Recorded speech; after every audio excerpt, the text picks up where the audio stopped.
no se entere, no la descubra esas gloriosas verdades. Eso es lo que sucede.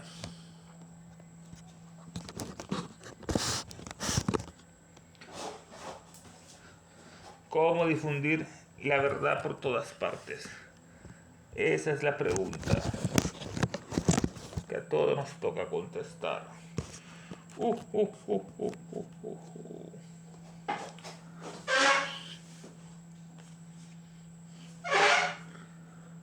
El ISIS, nos quedamos con la siguiente información. Qué bella obra. ISIS, la verdad revelada. Estamos analizando esos principios tan sublimes de esta obra. Y nos quedamos en la parte antes de que nosotros procedamos a narrar los hechos extraordinarios, aunque bien autenticados, con los que intentamos llenar este capítulo segundo, será una buena política mostrar una vez más cuán falible es la ciencia moderna en cuanto a cada hecho de la naturaleza, que no pueden ser probados ni por sus retortas ni por sus crisoles. Cuán falible es la ciencia moderna, como falla en cuanto a los hechos de la naturaleza que no pueden ser probados por sus retortas, que eran esas vasijas cónicas con un cuello largo hacia abajo que se utilizaba para destilar. Lo que no se puede comprobar en sus retortas ni en sus crisoles, que eran recipientes utilizados para fundir. Y entramos al tema el padre Félix de Notre Dame. Los siguientes son algunos fragmentos de una serie de sermones que dio el padre Félix de Notre Dame, titulados Misterios y Ciencia. Este padre Félix era un monseñor Félix Antonio, nació en 1802. Era un teólogo, pedagogo, periodista, prelado, político saboyano francés. Estos fueron los sermones que dio este padre Félix, que se lo tituló el sermón Misterio y Ciencia. Son dignos de ser traducidos y citados en una obra como esta, Isis, porque una obra que se lleva a cabo precisamente con el mismo espíritu que el exhibido por el predicador. Por eso que ella los tradujo del francés, sermón, que según ella nos dice que tienen el mismo espíritu polemista, la verdad, que el exhibido por el predicador. Tienen el mismo espíritu el predicador y Elena en este libro.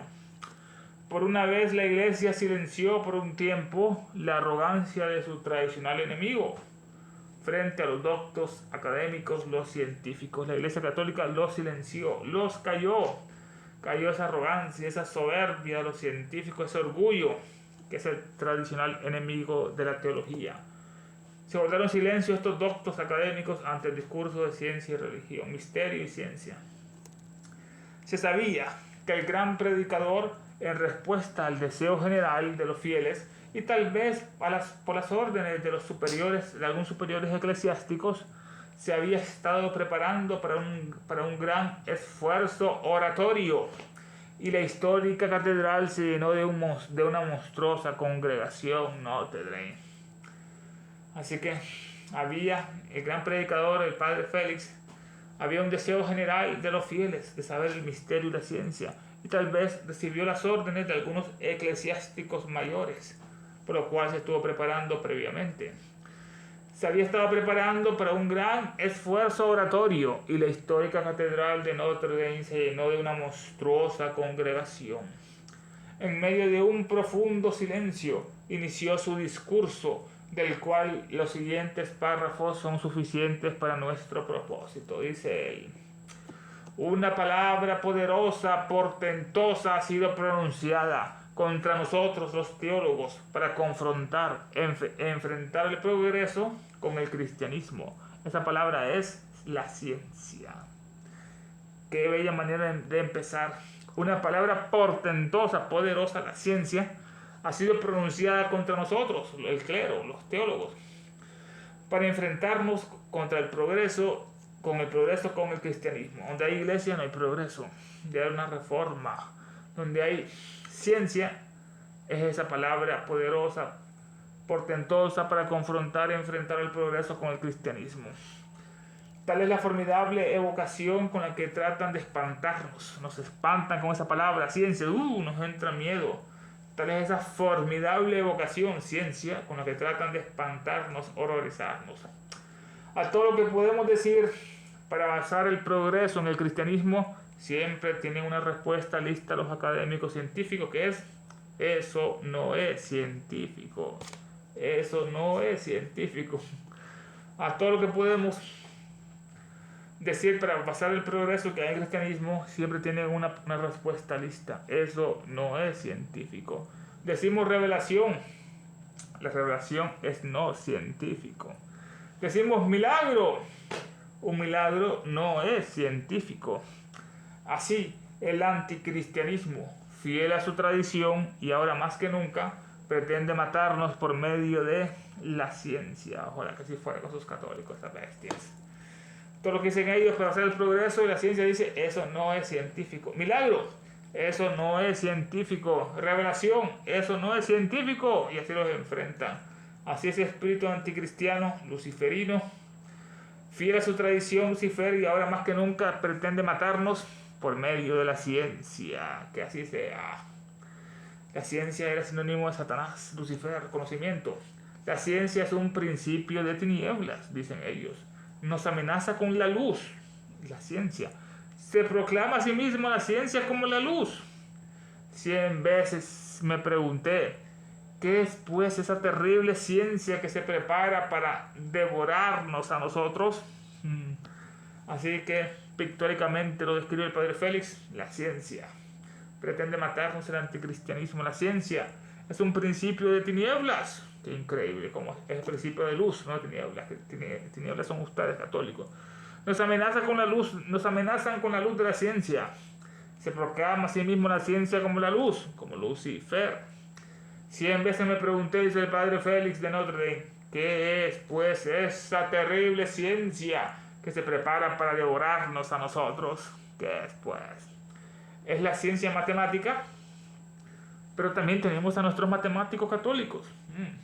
Es la física o la astronomía del cielo, la fisiología, el funcionamiento del cuerpo, la geología, el estudio de las capas terrestres. Pero contamos en el catolicismo con muchos astrónomos, físicos, fisiólogos, geólogos, que hacen algo de figura en el mundo científico, que tienen su lugar en la academia y su nombre en la historia, dice él. No es la matemática, porque hay matemáticos católicos. No es la física, porque hay grandes físicos católicos. No es la astronomía tampoco, porque hay grandes físicos, astrónomos católicos. Entonces, pero contamos, dice él, en todas esas ciencias contamos con astrónomos, físicos, geólogos y fisiólogos católicos que hacen algo de figura.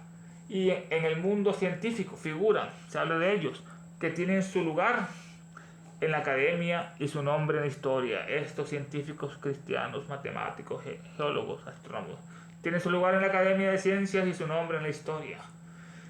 Sobre esto hay una nota que dice: nos sorprendería si el padre Félix está preparado para incluir a San Agustín de Hipona, Lactancio y Beda en esta categoría de astrónomos, porque ellos decían que la Tierra era plana. Esto no son científicos católicos. Bueno, San Agustín de Hipona, Lactancio, Lucio Cecilio, nació en el 245 después de Cristo en el norte de África, tal vez Cartago. Era un escritor latino, apologista cristiano. Decía que la Tierra era plana. Se reía de los que pensaban en las antípodas o forma globular del planeta. Se reía este padre: ¿cómo va a haber unas antípodas que abajo de nosotros va a haber otro continente que están caminando patas arriba? Se reía él, Lactancio, de la forma globular del planeta. Y Beda, otro que decía acerca de la Tierra plana. Nació en británico, de un monje benedictino en el año 672 después de Cristo. Así que no se cuenten todos estos como científicos, porque no eran terraplanistas católicos, geólogos, según ellos. Parece que lo que nos va a aplastar no es ni aquella ciencia, sino la ciencia en general. Es la respuesta que le da. No es la ciencia matemática, ni la astronomía, ni la geología, sino que es la ciencia en general que va a aplastar al catolicismo. ¿Y por qué profetizan el derrocamiento del cristianismo por la ciencia. ¿Por qué profetizan eso? Eso va a ocurrir. Derrocar el cristianismo por la ciencia. Escucha lo siguiente. Debemos perecer, dicen los teólogos, por la ciencia, porque nosotros enseñamos misterios. Y porque los misterios cristianos están en radical antagonismo con la ciencia moderna. Y la respuesta los va a liquidar, se los va a devorar la ciencia porque enseñan misterios cristianos que están en radical antagonismo, son enemigos radicales, némesis, con la ciencia moderna. Los misterios no caben en la ciencia. El misterio es la negación del sentido común, o el menos común de los sentidos, como decía. El misterio es la negación del sentido común. La ciencia lo repele, la ciencia lo condena. Ella ha hablado, maldición, anatema ha pronunciado. Tenéis razón. El misterio, esto es importante, es la negación del sentido común. La ciencia lo repele, la ciencia lo condena al misterio. Ella ha hablado y ha dicho maldición al misterio, anatema. Tenéis razón. Si el misterio cristiano es lo que proclamas, entonces, en nombre de la ciencia te lanzaré. Lánzale, arroja la maldición en el misterio. Tenés razón, dice. Si el misterio cristiano es lo que proclama, misterio, entonces, en nombre de la ciencia, lánzale y arrójale el anatema, la maldición al misterio. Maldice al misterio en vez de lanzarle el guante, para que lo aguante. Nada es tan antipático para la ciencia como lo absurdo y lo contradictorio, que según ellos son los misterios. Son absurdos y son contradictorios y es lo más antipático que hay en la tierra. Pero, más antipático que hay en la ciencia. Pero que la gloria sea la verdad. Muy importante, que la gloria sea la verdad. Toda la gloria es para la verdad. Solamente la verdad. Tal no es el misterio del cristianismo. Pero que la gloria sea para la verdad, tal no es el misterio del cristianismo. No es anticientífico según él. Si fuera así, te quedaría a ti explicar el más inexplicable de los misterios. Explica ese más inexplicable de los misterios.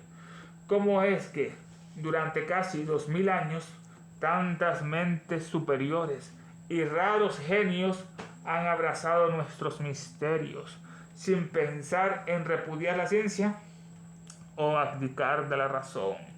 Es la pregunta que se hace. ¿Cómo que más de 2000 años han pasado, tantas mentes superiores, entre comillas, y raros genios han abrazado nuestros misterios cristianos y ellos no han pensado en repudiar la ciencia, o sea, maltratar la ciencia, rechazarla por motivos morales? No la repudian la ciencia o abdican de la razón, renuncian o abandonan su razón.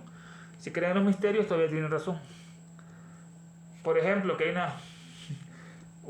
esto sobre lo que no abdican de la razón. Por ejemplo, Copérnico, Giordano Bruno, Galileo Galilei. Para más detalle, ver el índice de expurgatorio. En verdad, sabios son los dichos populares como que la audacia arrebata ciudades de un grito. Qué increíble es lo que dice este hombre, Padre Félix.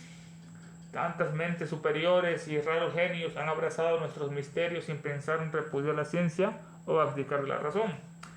¿Por qué no menciona a Copérnico? No dice ella así, sabiendo que descubrió que el sistema heliocéntrico, que el Sol es el centro del sistema solar y no es la Tierra. No es aquí el centro del universo, la Tierra, que todo gira alrededor de ella. Copérnico se lo descubrió y fue excomulgado también. Giordano Bruno le prendieron fuego a los católicos por decir la verdad, por predicar infinitos mundos. Y Galileo Galilei también pereció mucho tiempo en un calabozo por observar con un telescopio que una luna de Júpiter giraba alrededor de Júpiter y no la Tierra. Ahí se cayó con el traste de la teoría geocéntrica. Galileo Galilei, por ejemplo, Copérnico, Bruno y Galileo. Para más detalles, ver el índice expurgatorio, donde estaban todos los libros que la Iglesia Católica ha prohibido. Porque ya quiere en la Iglesia que la gente sea tonta, que sea ignorante, para violar a sus niños sin que no se den cuenta. En verdad, sabios son los dichos populares. Uno que dice que la audacia arrebata ciudades de un grito. Los que son audaces. que es la capacidad de emprender acciones poco comunes sin temer dificultades o riesgos que implican. Valientes. La valentía, la osadía o la audacia arrebata ciudades de un grito. La gente tiembla cuando viene alguien más poderoso. Con solo palabras los destruye. Otro dice la audacia, osadía o el valor arrasa ciudades de un solo grito. Arrasa ciudades. Bien dice el popular adagio que de audaces es la fortuna. Otro, genio y figura hasta la sepultura. De audaces es la fortuna. Aunque son valientes, atrevidos. Si eres valiente y osado, fuerzas poderosas te ayudarán. Hable todo lo que quiera. Hable todo lo que quiera de su ciencia moderna, de su pensamiento moderno y de sus genios modernos. Hubo, sin embargo, científicos antes de 1789, antes de la Revolución Francesa, que hable la ciencia todo lo que quiera, que diga sobre su ciencia moderna, su pensamiento moderno y sus genios modernos. Hubo científicos antes de 1789. Si nuestros misterios son tan manifiestamente absurdos y contradictorios, ¿cómo es posible que genios tan poderosos los hayan aceptado? Sin la menor duda, la pregunta que dice, si nuestros misterios son tan manifiestamente absurdos y contradictorios, ¿cómo es posible que genios tan poderosos como cuáles los hayan aceptado esos misterios sin la menor duda?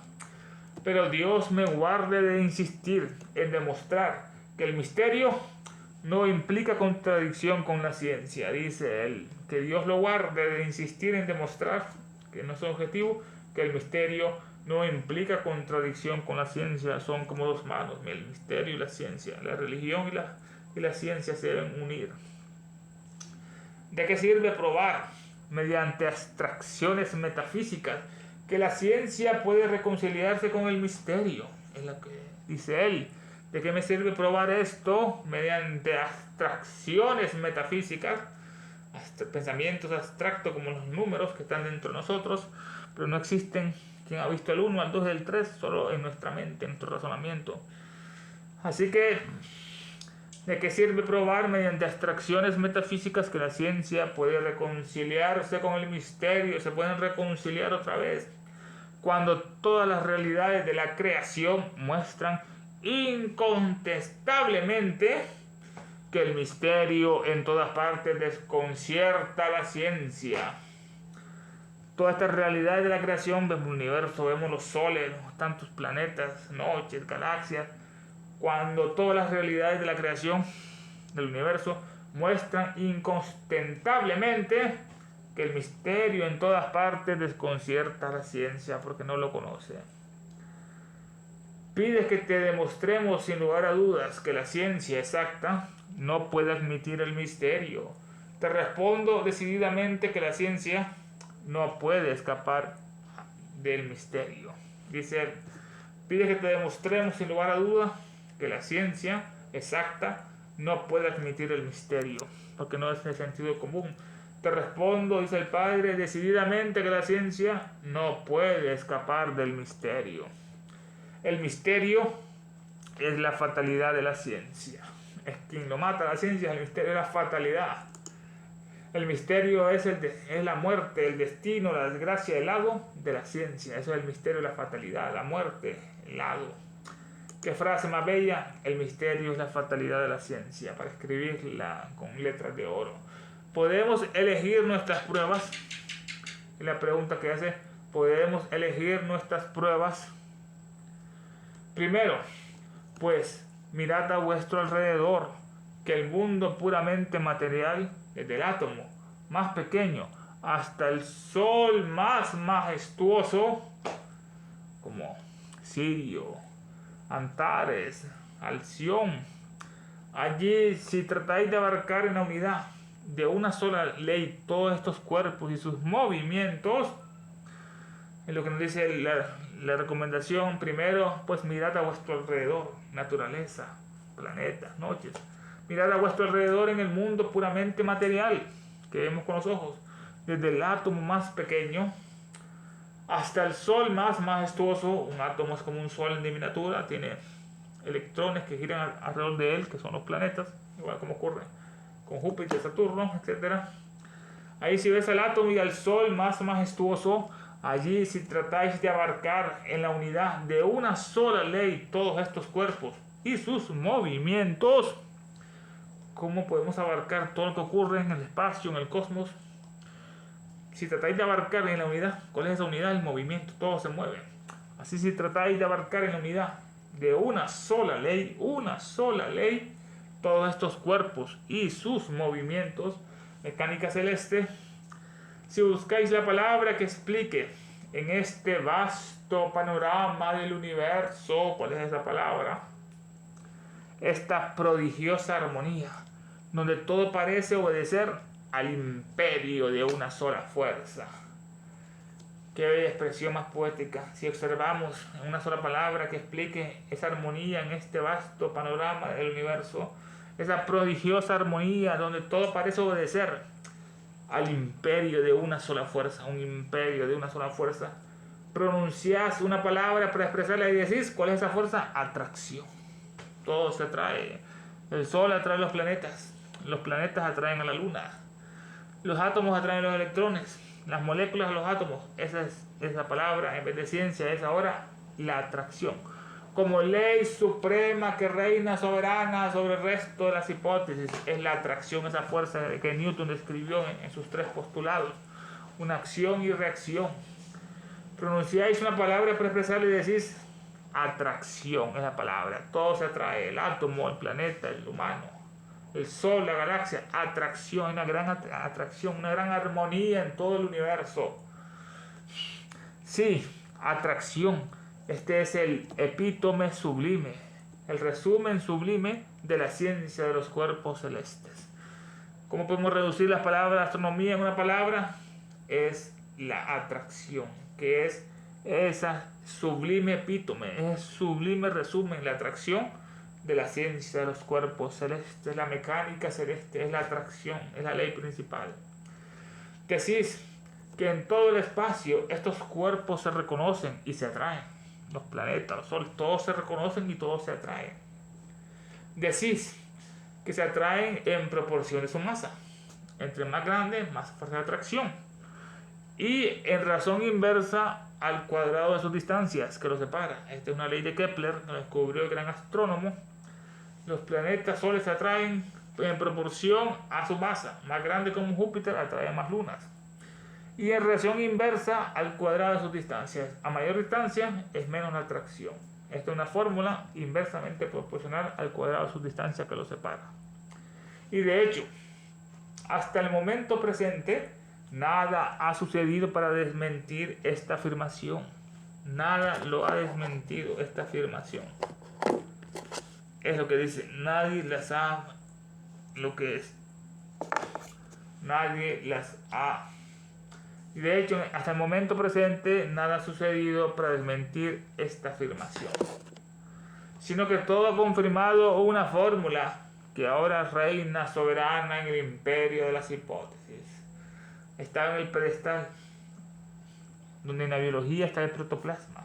Y en los astrónomos está la atracción que nos dice, sino que todo ha confirmado una fórmula, la de Kepler, que ahora reina soberana en el imperio de las hipótesis. Tres palabras: reina, soberana, y en el imperio de las hipótesis. Hay un imperio, un soberano y un rey.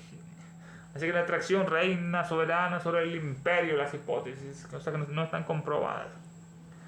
Y por lo tanto, debe gozar en adelante de la gloria de ser una invencible pero grullada, una invencible simpleza, una invencible obviedad esta fórmula. Y por lo tanto debe gozar en adelante de la gloria de ser una invencible simpleza u obviedad. Caballeros, dice el padre en Notre Dame, con todo mi corazón hago mis reverencias científicas a la soberanía de la atracción. Caballeros, con todo mi corazón, dice, hago mis reverencias científicas a la soberanía de la atracción. Dice irónicamente, no soy yo quien desearía oscurecer una luz en el mundo de la materia, que esa luz que se refleja en el mundo de los espíritus. Él no quiere oscurecer esa luz de la atracción esta luz que ocurre en el mundo de la materia que se refleja sobre el mundo de los espíritus. El imperio de la atracción entonces es palpable, es soberano, nos mira fijamente y nos muestra a nosotros a la cara. En la expresión, el imperio de la atracción. Entonces es palpable, esta atracción es palpable, solo se mira, es soberano, reina, tiene el máximo poder o autoridad sobre algo, se gobierna a sí mismo, es algo soberano. Tiene el máximo poder, la atracción es palpable, no se palpa, y nos mira fijamente, a nosotros a la cara. Pero, ¿qué es esta atracción? ¿Qué es esta atracción? ¿Quién ha conocido la atracción? ¿Quién la ha conocido? ¿Quién ha tocado la atracción? ¿Quién le ha tocado la atracción? Esas son las preguntas que nos hace. ¿Qué es la atracción? ¿Quién la ha visto la atracción? ¿Quién ha conocido la atracción? ¿Y quién ha tocado la atracción? ¿Cómo estos cuerpos mudos, inteligentes, insensibles, ejercen unos sobre otros inconscientemente esta reciprocidad de acción y reacción, que los mantiene en un equilibrio común y en una armonía unánime? Estos cuerpos mudos son los planetas, los soles, no hablan como estos cuerpos mudos, que son inteligentes, porque los dirige un ángel, un Nicho Han, son insensibles, no sienten supuestamente estos planetas, son insensibles, inteligentes y mudos, ejercen unos sobre otros una atracción, o lo atrae, o lo aleja, o lo repele, lo atrae como el imán. Como ejercen unos sobre otros planetas, soles, como nosotros estamos girando el Sol en una órbita elíptica, por la fuerza de atracción del Sol que nos capturó, porque la Tierra fue un cometa hace miles de millones de años que estaba errando en el universo, capturando polvo cósmico, a la que se convirtió en un cometa y después pasó cerca de nuestro Sol y el Sol lo atrapó y lo convirtió en su hijo, porque era un astro errante, y le dio el alimento, la luz, que tanto lo necesita como el humano, el pan. Como estos cuerpos mudos, inteligentes, los planetas, insensibles, no sienten, ejercen unos sobre otros, sobre planetas y los soles, como los átomos también con ellos, con otros átomos, forman moléculas, ejercen unos sobre otros inconscientemente esta reciprocidad de acción y reacción. Lo hacen supuestamente inconscientemente, no, eso es falso, son ángeles que lo dirigen. Bueno, no, los científicos no están de acuerdo, este es un discurso del padre. Esta atracción se ejerce unos sobre otros inconscientemente, esta reciprocidad de acción y reacción, que los mantiene en un equilibrio común y en una armonía unánime.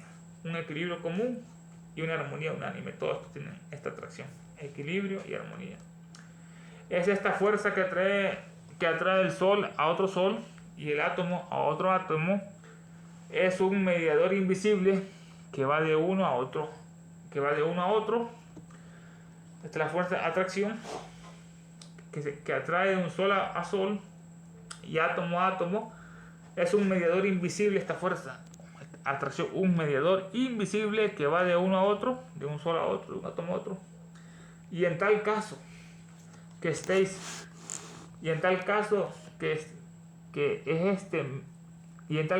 este mediador, la pregunta, ¿qué es esa atracción?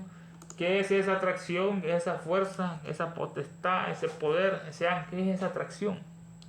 ¿Quién es ese mediador? ¿De dónde viene asimismo esta fuerza que media? ¿De dónde viene esta fuerza de atracción que media? Y este poder que abarca, del cual el Sol no puede escapar más que el átomo, todo lo abarca. ¿De dónde viene este mediador? ¿De dónde viene asimismo esta fuerza que media? ¿De dónde viene esa fuerza que media? Una gran pregunta. Viene de la casa, del Mulapakriti, del espacio.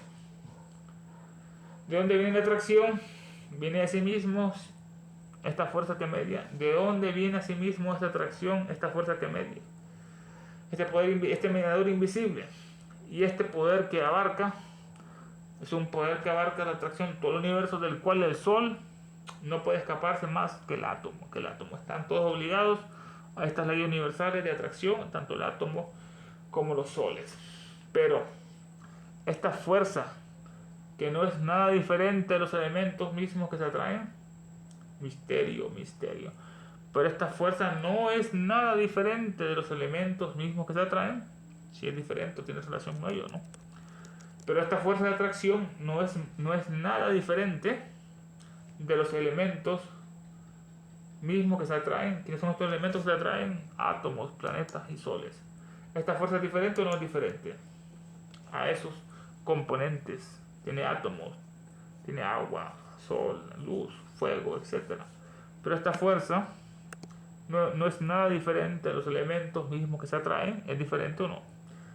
Dice misterio, misterio. No saben si esa fuerza es igual a los otros que se atraen. Sí, señores, esa atracción que tan esplendorosamente se manifiesta a través del mundo material es para vosotros un misterio impenetrable. Y sin embargo, ¿negaréis por ello su palpable realidad y su dominio? Otra pregunta que nos hace acerca de esto. Y vamos a rechazar este tipo de situaciones. Sí, señores, esa atracción que tan esplendorosamente se manifiesta a través del mundo material, se manifiesta esplendorosamente la atracción en el mundo material, es para vosotros científicos un misterio impenetrable. Y sin embargo, ¿negaréis por ello su palpable realidad? Tiene palpable realidad y su dominio se palpa. ¿Y cuál es su dominio? Todo el vasto universo. Por otra parte, advertir que los principios fundamentales de toda ciencia son tan misteriosos que si negáis el misterio habéis de negar la ciencia misma. Por otra parte, advertir lo siguiente: que los principios fundamentales de toda ciencia, los principios, los pilares fundamentales, la base de toda ciencia, son tan misteriosos esos principios que si negáis el misterio habráis de negar la ciencia misma. Todo es un misterio. Imaginad la ciencia que os plazca. Seguid al majestuoso vuelo de sus inducciones, y en cuanto lleguéis a sus orígenes, os encontraréis frente a frente con lo desconocido. Advertir. Imaginad la ciencia que os plazca: astronomía, estrellas, geología, suelo. Seguid al majestuoso vuelo de sus deducciones, porque hay tantos planetas y soles en el universo. Y en cuanto lleguéis a sus orígenes, digo toda ciencia, os encontraréis frente a frente con lo desconocido. Nos dice que hay una nota aclaratoria, 98. De seguro que ni Spencer ni Huxley se atreverán a contradecir esta afirmación, pero el padre Félix parece olvidar la deuda contraída por la ciencia, con la ciencia. Pues si hubiese dicho esto en 1600, ciertamente sufriera la misma muerte del infeliz Giordano Bruno, que lo quemaron vivo. La nota aclaratoria acerca de esto: estará frente a frente con lo desconocido. De seguro que ni Herbert Spencer, el científico de 1800, ni Huxley, el bulldog de Darwin, se atreverán a contradecir esta afirmación. Pero el padre Félix, la afirmación era que ir a todos los principios fundamentales, todo está basado en un misterio. Pero el padre Félix parece olvidar la deuda contraída con la ciencia. Hay una deuda con la ciencia. Pues si hubiese dicho este discurso en el año 1600, cuando estaba Bruno, ciertamente sufriera la misma muerte que el infeliz Giordano Bruno, como lo hemos analizado en otra situación. Así que cuando estudiamos cada ciencia y llegamos a su origen, lo encontramos frente a lo desconocido. ¿Quién es capaz de sorprender el secreto de la formación de un cuerpo o de la generación de un simple átomo? ¿Quién es capaz de sorprender el secreto de la formación de un cuerpo o de la generación de un simple átomo? ¿Quién sabe ese secreto? ¿Cómo se forman los átomos? ¿Quién los engendra? ¿Qué hay? Eso es el espacio. ¿Qué hay? No ya en el centro de un sol, sino en el centro de un átomo. ¿Qué es lo que hay en el centro del átomo? Protones y neutrones. ¿Y qué hay en el centro del sol? Una mansión, una residencia. ¿Qué hay que hay, no ya en el centro de un sol, sino en el centro de un átomo que hay en el centro, cuáles, etc. ¿Quién ha sondeado el abismo de un gramo de arena? ¿Quién ha sondeado un pequeño gramo de arena, el abismo? Sin embargo, la ciencia estudia desde hace 4.000 años al grano de arena. 4.000 años. Le da 1.000 vueltas al grano, lo divide y lo subdivide, lo tortura en sus experimentos, lo agobia con preguntas y le dice, al científico le dice al grano, ¿podré dividirte hasta lo infinito? Así es, ¿podré dividirte hasta lo infinito? Entonces, suspendida sobre el abismo, la ciencia titubea, vacila, se turba, confunde y desesperadamente exclama, nada sé, dice la ciencia. Tras la ciencia suspendida sobre el abismo, la ciencia titubea, la ciencia vacila y confunde y desesperadamente exclama, nada sé. Pues si tan ignorante estáis en la génesis e íntima naturaleza de un grano de arena, ¿cómo podréis tener ni siquiera un vislumbre del ser viviente, de donde dinamó toda la vida, cuando empieza, quién engendra la vida y qué la mantiene?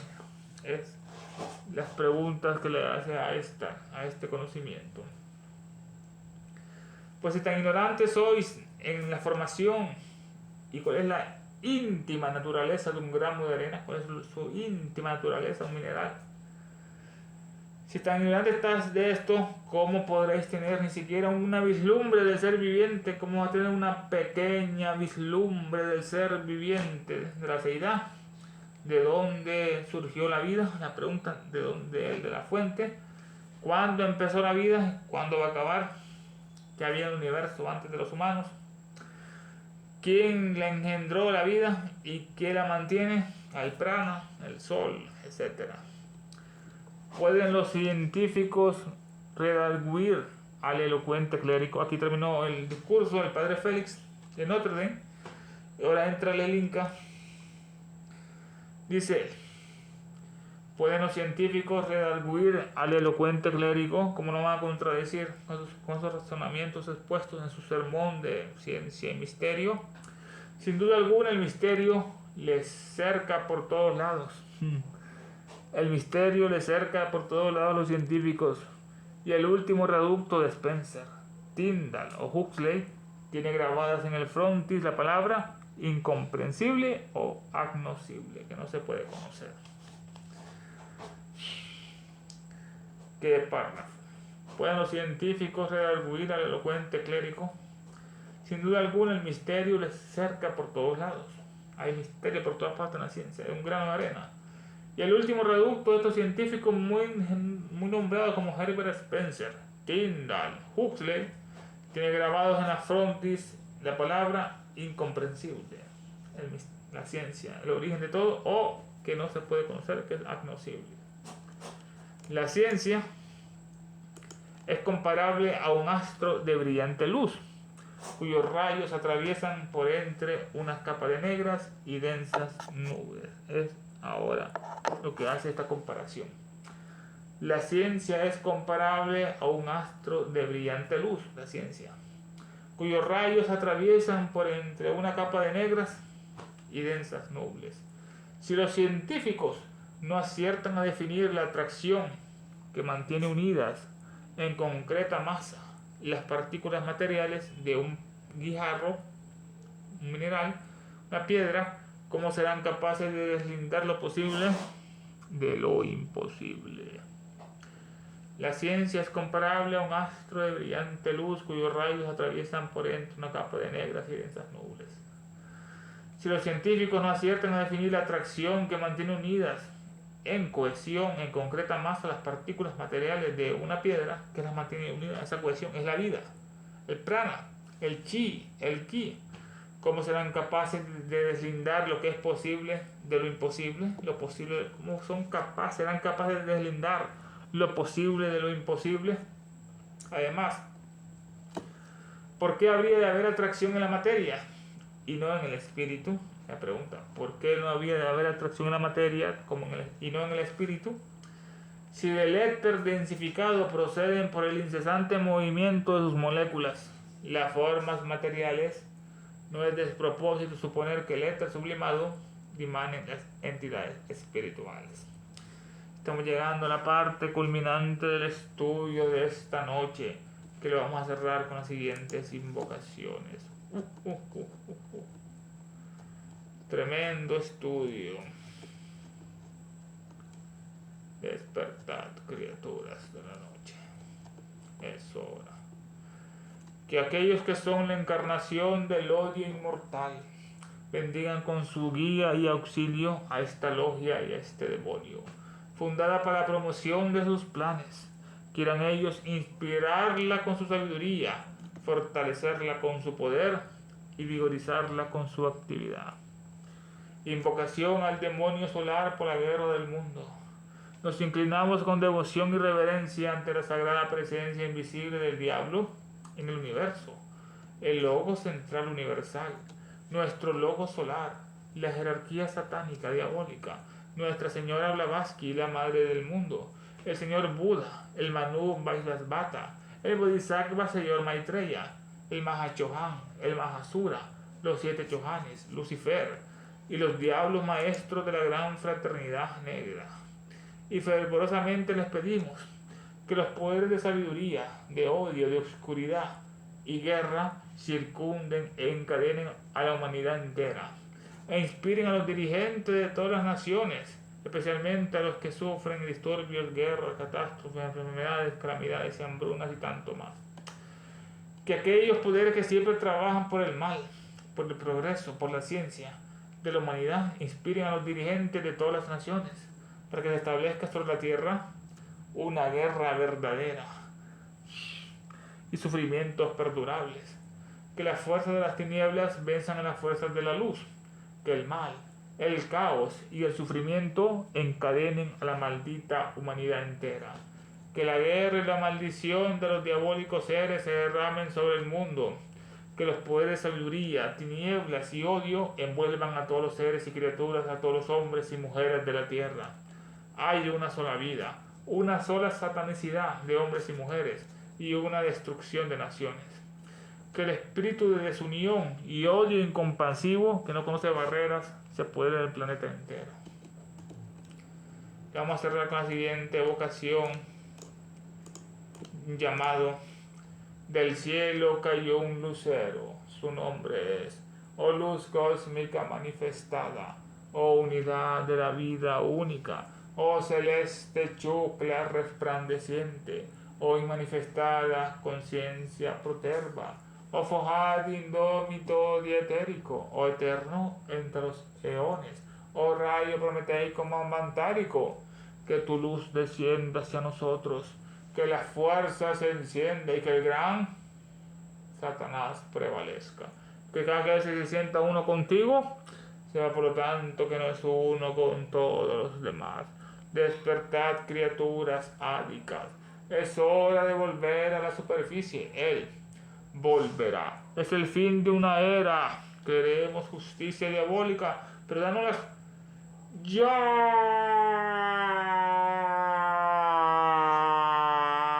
Satanás es nuestro Dios, nada nos faltará. Blavatsky, nuestra diosa, todo lo perderán. ¡Ave Satán!